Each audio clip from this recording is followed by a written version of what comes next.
Sumainyo ang Panginoon. At sumayo rin. Ang mabuting balita ng Panginoon ayon kay San Marcos. Papuri sa iyo, Panginoon. Noong panahong iyon, pagbabalik ni Jesus mula sa lupay ng Tiro, dumaan siya sa Sidon at nagtuloy sa lawa ng Galilea, matapos tahakin ang lupain ng Decapolis. Dinala sa kanya ang isang lalaking bingi at utal at ipinamanhik nila na ipatong sa taong ito ang kanyang kamay. Inilayo muna siya ni Jesus sa karamihan at isinuot ang kanyang mga daliri sa mga tenga nito. Pagkatapos, lumura at hinipo ang dila nito. Tumingala si Jesus sa langit at nagbuntong hininga at sinabi sa tao, Ephata, ibig sabihin, mabuksan. At nakarinig na ito, nawala ang pagkautal at nakapagsalita na ng malinaw. Sinabi ni Jesus sa mga tao na huwag ibalita ito kanino man. Ngunit kung kailan sila pinagbabawalan, ay lalo naman nilang ipinamamalita ito, sapagkat sila'y lubhang ng gilalas at ang wika. Anong buti ng lahat ng kanyang ginawa? Nakaririnig na ang bingi at nakapagsasalita ang pipi. Ang mabuting balita ng Panginoon. Pinupuri ka namin, Panginoong Hesukristo. Magsiupo ang lahat. Isang magandang umaga po sa inyong lahat. Palapakan natin ang Pong Jesus Nazaren. Kamusta po ang inyong mga araw? Bumubuti ba? At sana nga tuluyan na tayong maging mabuti ang kalagayan, lalo na sa sitwasyon natin dulot ng COVID na ito. Nawa, totoo po yung naririnig natin na balita na bumababa na ang cases. 4,000 na lang kahapon, 4,000 Kaya siguro mas maganda kung nung December pa ginawa yung kampanya, no? Kasi dahil sa kampanya, kahit na wala ng social distancing, kahit na magdikit-dikit, wala na palang COVID, no? Tingnan natin, no? Sabihin nyo nga po yung salitang binitawan ng Pong Nazareno. Ephata. Ulit. Ephata.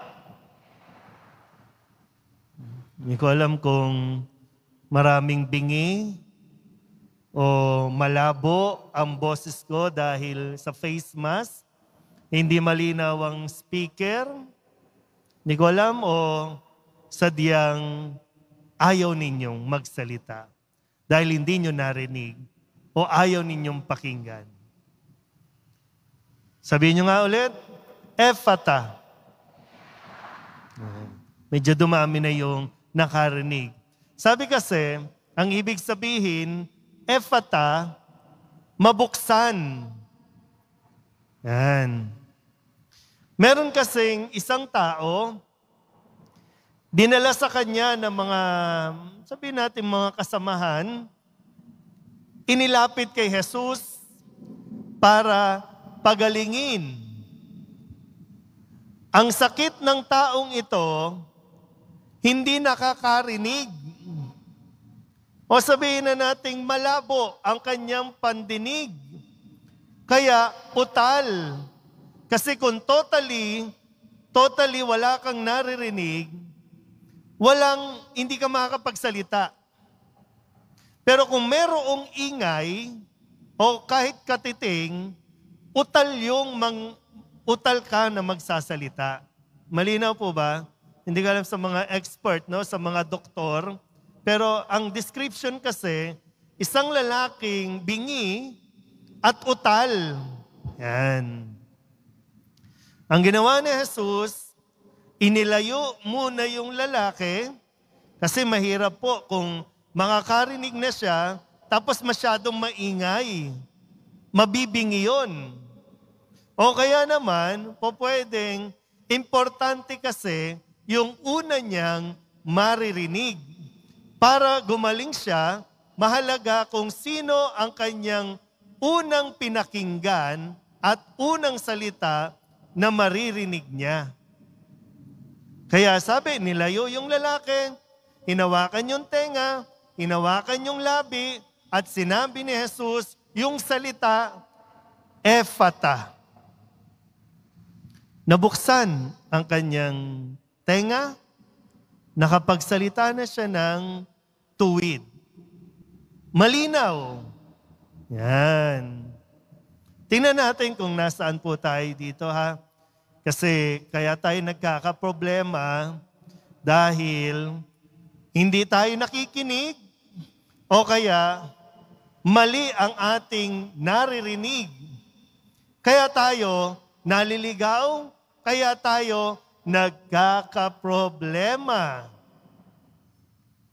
Dinadahan-dahan ko po, no? Kasi ang isang halimbawa, sa misa natin, bago tayo tumanggap ng komunyon, sasabihin ng commentator, manatili na lamang kayo sa inyong kinatatayuan o kinauupuan, ang pari, lay minister, ang mag-aabot ng komunyon para maiwasan ang pagdidikit-dikit.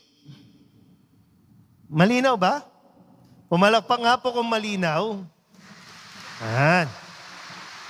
Malinaw naman. Narinig naman. Pero kapag bumababa na kami, pupunta na dyan, yung nandi dito, lilipat dito. Ano nangyari?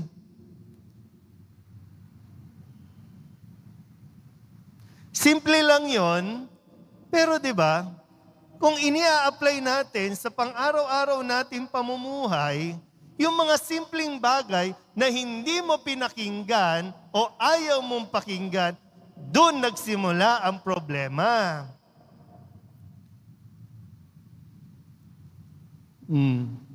Sabi nung mga unang mga buwan natin ng quarantine, bawal ang gathering, bawal ang party. Hindi tayo nakinig. Pagkagaling ng party, may COVID lahat.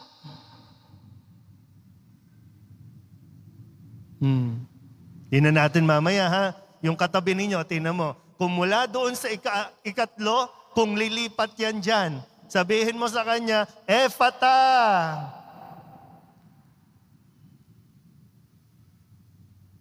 Kasi yung simpleng bagay, maliit lang pero malaki yung nagiging epekto sa buhay mo kapag lang, ang problema kasi, madaling gamutin kasi yung totoong may sakit. Di ba? Madaling gamutin yung totoong may sakit. Pero yung nagsasakit-sakitan, wala yan. Mas madaling gamutin yung bingi kaysa nagbibingi-bingihan. Marami nang napahamak na mga taong nagbingi-bingihan. Yung pinili lang nila kung ano ang gusto nilang pakinggan, ano ang gusto nilang tanggapin na maririnig. Pag ayaw nila, magsa-shutdown yan. Alam niyo yan, mga magulang, kapag sinisermonan niyo ang inyong mga anak, alam niyo yung ugali niyan. Kukuha ng cellphone, magbibisi-bisihan yan. Parang kahit dito nga sa loob ng simbahan, di ba? No? Pag ayaw ninyo ng homily, magbibisi-bisihan na lang kayo sa mga cellphone. O kaya magtutulog-tulugan. Ay, paano mo makukuha ang sagot sa idinadasal mo? Kung ang sekreto lang naman, simple lang, buksan mo ang iyong tenga. Hindi ka bingi, nagbibingi-bingihan ka lang. Narinig mo kung ano ang sinabi ng Nazareno, ayaw mo lang pakinggan. Tapos dadasal ka dito, sana umayos ang buhay, sana po umasenso ako, sana po gumaling ako.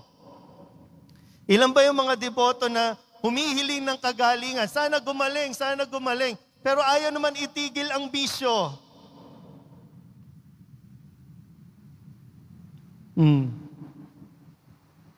Di ba ang sabi sa Salmon Tugunan, ang tinig ko'y pakinggan.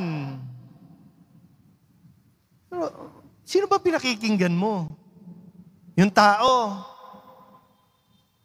Yung iniidolo mo. Ano nangyari sa unang pagbasa? Bakit si Jeroboam na ang hari? Yung leader, bakit siya na? Si Solomon, dating na tapat, dating pinakikinggan ng Diyos. Ngayon, ang pinakinggan niya, yung mga asawa niya na sumasamba sa Diyosan. Mas pinakinggan niya yung sinasabi ng mga asawa niya, ito ang dapat nating pag-alayan. Diyos ng ganito, Diyos ng ganyan. Nawala tuloy sa kanyang pwesto. Ngayon, si Jeroboam, ganun din ang nangyayari. Ang sabi ng Diyos, huwag kang papatay. Huwag kang magnanakaw. Huwag kang makikiapid. Huwag kang maninirang puri. Sige, tinay mga katabi ninyo. Busy na, di ba? O kaya, tulog na. Wala na. Anong problema nyo? Sa mga mag-asawa, anong problema nyo? Di ba yung isa mayroon, yung isa may kachat, yung isa may... Sabi nga, huwag mong gawin yan. Anong problema? Wala akong pera, bumagsak yung negosyo, wala na akong ipon. Bakit? Nalulun sa sugal. Huwag mo ang gawin yan. Bakit kayo nagkaaway-away? Sinabi na, di ba? Huwag kang maninirang puri. Ayun nakalagay doon, ang laki Huwag kang sasaksi ng hindi totoo sa iyong kapwa. Bakit gawa ka ng gawa ng fake news? O ngayon, nagtatalo-talo, nag-aaway-away. Sino bang pinakikinggan natin?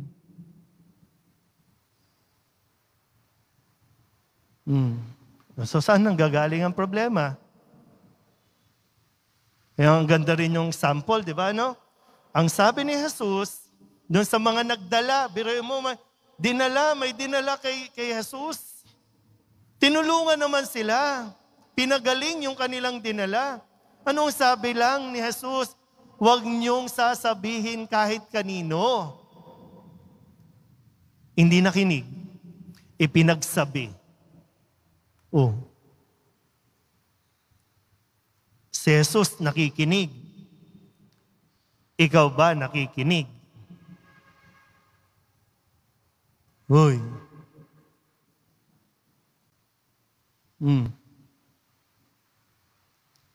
Sayang kasi. Sayang.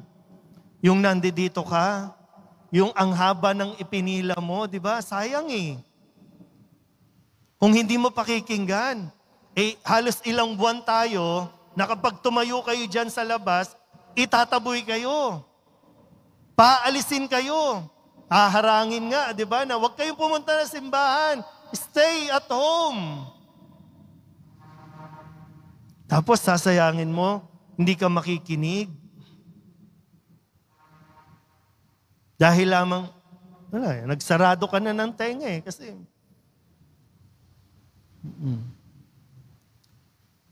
Sasabihin nyo, Father, politika na naman yan. Wala ba itong mensaheng ito sa nangyayari sa atin ngayon? Hindi ba ito sagot? Gusto natin ng maayos na bansa? Pero ayaw mong buksan ang iyong tenga. Nagbibingi-bingihan ka. Alam mo naman yung utos ng Diyos. Pero tuwang-tuwa ka na gusto mo, nakawan ka. Tingnan niyo yung sitwasyon natin. Tingnan mo yung sitwasyon mo. Marami sa inyo pumipila sa DSWD, makahingi lang ng pambiling gamot. Di ba parang, di ba nakakaawa yung itsura na pipila kayo ng matagal para lang makahingi ng pambili ng gamot, makakuha ng dugo, kung ano man. Pero ikaw din naglagay kasi gustong-gusto natin yung mga magnanakaw nandiyan dyan. Ikaw, hirap na hirap kang mag-submit ng mga requirements. Kung mag-a-abroad ka, paano makakapag-abroad kung mayroon kang NBI record? Pero yung mga nag-a-apply, hindi mo pinakikinggan na hindi dapat dyan. Ewan ko, no? Ang gulo rin natin, no? Mga nakakulong, iboboto natin. Hindi ko maintindihan talaga yung sistema natin. So, sadyang nagbibingi-bingihan talaga tayo na itama natin yung mga pagkakamali natin. Gamit ang salita ng Diyos. Ito yung gabay natin . At ito dapat yung pinakikinggan natin. Kaya ngayon, sinasabi ni Jesus, Ephata. Hindi ko na lang alam kung talaga bang kailangan natin ang kagalingan o sadyang walang milagro ang kailangan dahil mas pinili natin maging bingi.